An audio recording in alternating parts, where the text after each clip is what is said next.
একটি আন্তর্জাতিক সম্মেলনের ফাঁকে যদি পুরো ইন্টারনেটের নজর রাজনীতির বদলে দুজন নেতার হাসি ঠাট্টার দিকে চলে যায়, তাহলে বুঝে নিতে হবে দৃশ্যটা শুধু সাধারণ কূটনৈতিক ছিল না। ফ্রান্সের G7 সম্মেলনের ঠিক এমনই এক মুহূর্ত আবারও আলোচনার কেন্দ্রবিন্দুতে চলে এলেন ভারতের প্রধানমন্ত্রী নরেন্দ্র মোদী এবং ইতালির প্রধানমন্ত্রী জর্জিয়া মেলোনি। কিন্তু এবার কোনো বড় চুক্তি বা ভাষণ নয়, বরং একেবারে কয়েক সেকেন্ডের হাসি, করমর্দন আর হালকা আলাপচারিতা। আর সেই ছোট্ট মুহূর্তই এখন বিশ্বজুড়ে ভাইরাল। সম্মেলনের মূল আলোচনায় তখন ইউক্রেন সংকট, ইরান পরিস্থিতির মতো গুরুতর বৈশ্বিক ইস্যু, কিন্তু ক্যামেরার ফ্রেমে ধরা পড়ে যায় এক ভিন্ন দৃশ্য। মোদি ও মেলোনির স্বতঃস্ফূর্ত শুভেচ্ছা বিনিময়, চোখে চোখ রেখে হাসি আর করমর্দনের মুহূর্ত। আর ঠিক সেখান থেকেই শুরু হয় নেট দুনিয়ায় নতুন আলোচনা। এবার কি নিয়ে কথা হলো দুজনের? ক্যামেরার অডিও খুব স্পষ্ট না হলেও বিভিন্ন আন্তর্জাতিক সূত্র জানায় আলাপটা ছিল বেশ হালকা মেজাজের।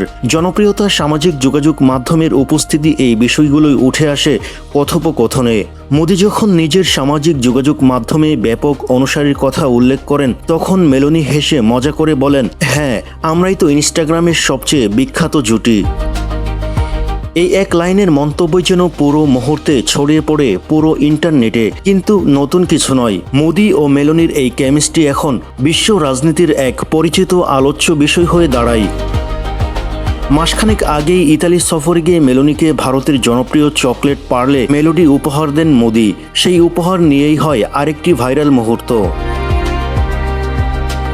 ভিডিওতে দেখা যায় দুই নেতা পাশাপাশি দাঁড়িয়ে হাসেন, হাতে চকলেটের প্যাকেট। মেলোনি হাসতে হাসতে বলেন, প্রধানমন্ত্রী এনেছে এটি একটি ভালো ট্রফি।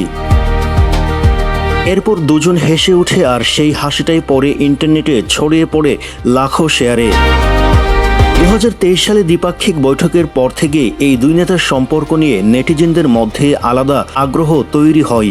তখন থেকেই মেলোডি শব্দটি জন্ম নেয়। মোদি ও মেলোনির নাম মিলিয়ে তৈরি হয় এক ধরনের ইন্টারনেট ট্রেন্ড।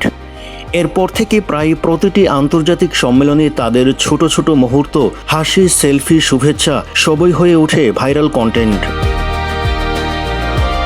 2024 সালে মেলোনি নিজেই মোদির সঙ্গে একটি সেলফি পোস্ট করে মেলোডির শব্দ ব্যবহার করেন, যা সেই ট্রেন্ডকে আরও জনপ্রিয় করে তোলে। তবে এই আলোচনার পেছনে শুধু সোশ্যাল মিডিয়ার রোমাঞ্চ নয়, আছে বাস্তব কূটনৈতিক গুরুত্ব। ভারত ও ইতালির সম্পর্ক এখন অনেক বেশি শক্তিশালী অবস্থানে। দুই দেশের মধ্যে বাণিজ্য ইতিমধ্যেই প্রায় $1677 বিলিয়ন ছাড়াই। গত মাসেও মোদির 5 দেশ সফর শেষ ধাপে রোমে গিয়ে মেলোনির সঙ্গে নৈশভোজে অংশ নেন। সেখানে শুধু সৌজন্য সাক্ষাৎ নয়, বরং বৈশ্বিক ও দ্বিপাক্ষিক নানা বিষয়েও গভীর আলোচনা হয়। সব মিলিয়ে মোদি মেলোনির এই সম্পর্ক এখন আর শুধু ভাইরাল মুহূর্তই নয়, এটি হয়ে ওঠে কূটনৈতিক সহযোগিতা, অর্থনৈতিক অংশীদারিত্ব আর আধুনিক রাজনীতির এক আলাদা প্রতিচ্ছবি।